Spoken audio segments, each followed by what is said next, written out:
دنیا میں شروع سے دو گروہ چلے آ رہے ہیں. ایک وہ گروہ ہے جو اللہ کی جماعت ہے، اور دوسرا وہ گروہ ہے جو شیطان کی جماعت ہے. شروع دن سے یہی معاملہ ہے، آدم علیہ السلام سے لے کر آج تک. اب وہ جو اللہ والے ہیں اور وہ جو شیطان کے حواری ہیں، ان دونوں میں فرق کیسے کیا جائے گا؟ یہ آیہ مبارکہ اس فرق کو واضح کر رہی ہے. اللہ تعالیٰ نے یہاں جو صیغہ استعمال کیا ہے نا، فرمایا وَمَا خَلَقْتُ الْجِنَّ وَالْإِنسِ. آپ یہاں رک جائیں. وَمَا خَلَقْتُ الْجِنَّ وَالْإِنسِ، ہم نے نہیں پیدا کیا جنوں اور انسانوں کو. ہم نے نہیں پیدا کیا جنوں اور انسانوں کو الا مگر لیعبدون، اپنی عبادت کے لیے. اب یہ تو ممکن نہیں کہ انسان 24 گھنٹے روزے میں رہے، سجدے میں رہے، رکوع میں رہے. نہیں نا ممکن. نہ ممکن ہے نہ مطلوب ہے. نہ یہ ممکن ہے انسان سے کہ وہ 24 گھنٹے نماز، روزہ، حج، زکوٰۃ یہی کام کرتا رہے، اور نہ ہی اللہ کا یہ مطلوب ہے. تو اس آیت کا کیا مطلب ہے؟ اس آیت کا مطلب ہے کہ انسان کی زندگی 24 گھنٹے وہ اللہ اور اس کے رسول کی فرما برداری میں گزرے. اس کا کوئی کام اطاعت الہی سے اور رسول اللہ صلی اللہ علیہ وسلم کی فرما برداری سے باہر نہ ہو. اب دیکھیں، ایک شخص واش روم میں گیا، اپنی قضائے حاجت کے لیے گیا. اگر اس نے واش روم میں جانے سے پہلے مسنون دعا پڑھی، نکلتے ہوئے مسنون دعا پڑھی، سنت کے مطابق یہ عمل کیا، تو اس کو اپنی قضائے حاجت کرنے پر بھی اللہ اجر دے گا. ایک شخص اپنی بیوی سے ازدواجی تعلق قائم کرتا ہے، سنت کے مطابق دعا پڑھ کے، اللہ رب العزت اس پر بھی اسے اجر دے گا. صحابہ نے رسول اللہ صلی اللہ علیہ وسلم سے پوچھا تھا کہ اللہ کے نبی صلی اللہ علیہ وسلم کیا اس پر بھی ہمیں اجر ملے گا؟ فرمایا ہاں، کیونکہ تو نے اپنے آپ کو حلال پر رکھا، حرام سے بچایا. تو کاروبار پر ہے، تو سفر میں ہے، جس بھی جگہ پر ہے، اگر تو اللہ کی فرما برداری میں وہ کام کر رہا ہے تو تیرا چلنا، تیرا پھرنا، تیرا گھومنا، تیرا کاروبار کرنا، تیرے معاملات، تیری ڈیلنگ، یہ سب کچھ اللہ عبادت میں لکھے گا. یہ ہے اس کا مطلوب. اب دیکھیں، ایک شخص قرآن پڑھاتا ہے، جمعے کا خطبہ دیتا ہے، امامت کرتا ہے، روزہ رکھتا ہے، دین کا علم حاصل کرتا ہے، لیکن اس کا مطلوب کیا ہے؟ دنیا. میری میں بن جائے، میں اوپر آ جاؤں، ریاکاری، عجب. کیا ہوگا کہ ظاہراً نیکی کے اعمال کرنے والا بھی الٹا گناہ لے کر اللہ کے دربار میں جائے گا. تو میرے بھائیوں، وما خلقت الجن والانس الا لیعبدون، اس سے یہ مراد ہے کہ مجھے اللہ رب العزت نے یہ جو مہلت دی ہے، میں اس مہلت کو اللہ کی فرما برداری میں گزاروں. ایک شخص ہے، اس نے ظہر کی نماز پڑھی، ظہر کی نماز پڑھ کے کھانا کھایا، کھانا کھا کر وہ قیلولہ کے لیے دعا پڑھ کے سو جاتا ہے، اس نیت کے ساتھ کہ میں نے اٹھ کر عصر کی نماز پڑھنی ہے. اللہ کی قسم، اس کا سونا بھی عبادت ہے. کیوں؟ کہ اس نے فرما برداری میں یہ کام کیا. اور ایک شخص، وہ دن کو گدھا اور رات کو مردار، گدھے کی طرح کام، دنیا، دھندے، اور رات کو مردار کی طرح سویا ہوا ہے. کوئی فکر نہیں میری فجر کا کیا بنے گا، کب میں نے اٹھنا ہے.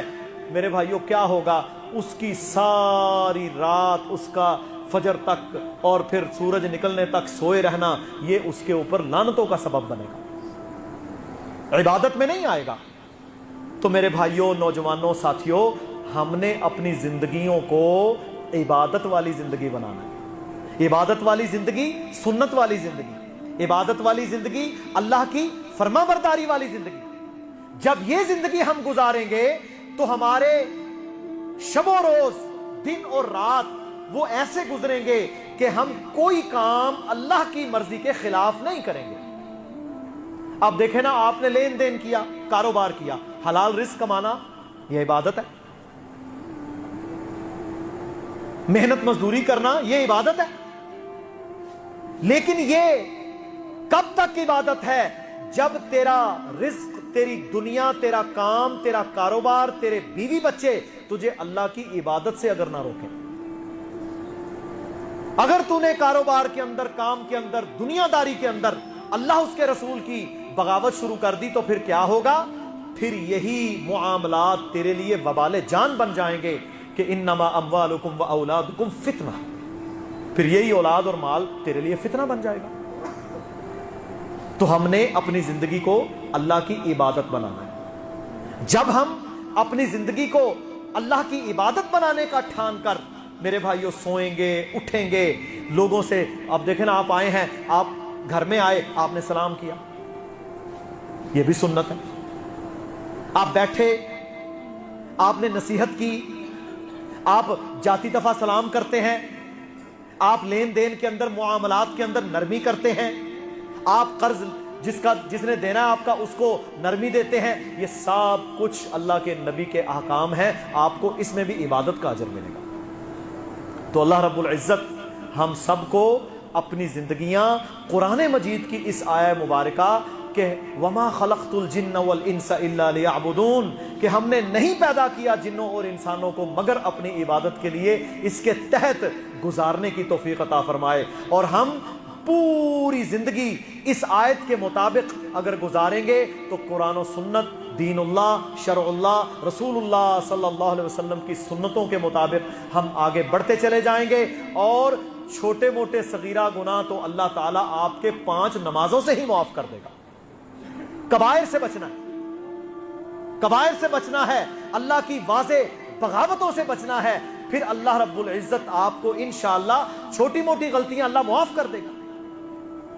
लेकिन जो शख्स गलती और गुनाह और नाफरमानी की नीयत से जिंदगी गुजारता है और ये सोच रखता है कि मुझे अल्लाह माफ कर देगा, मैं तौबा कर लूंगा, मेरे भाइयों, फिर ऐसे शख्स को तौबा की तौफीक नहीं मिलती।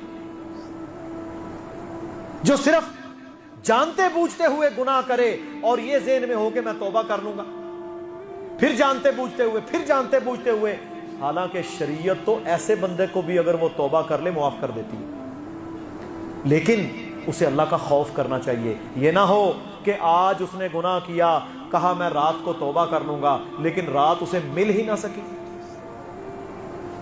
और उसे तौबा की तौफीक ही नहीं मिली।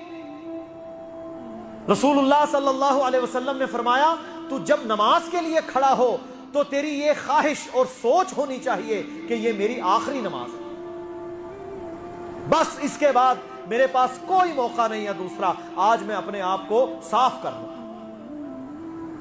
तो मेरे मोहतरम भाइयों, ये इस्लाह का अमल और ये इबादत की सोच रख कर जब मुसलमान अपनी जिंदगी गुजारेगा, वो अपनी बीवी के साथ भी उसके मुंह में जो लुकमा डालता है, रसूलुल्लाह सल्लल्लाहु अलैहि वसल्लम ने फरमाया तेरे लिए सदका है। बीवी के लिए हालांकि नानो नफका फर्ज है, औलाद के लिए जो तू उनके मुंह में डालता है, खाना पीना, ये भी सदका है तेरे लिए, तुझे इसकी भी इबादत का अजर मिलेगा। इस नहज पर हमने अपनी तरबियत करनी है और इसी नहज पर अपनी औलादों को, अपने अहबाब को हमने खड़ा करना है। अल्लाह रब्बुल इज्जत कहने वाले और सुनने वालों को अमल की तौफीक अता फरमाए और हमें अपनी जिंदगियां इबादत के तौर पर गुजारने की तौफीक अता फरमाए।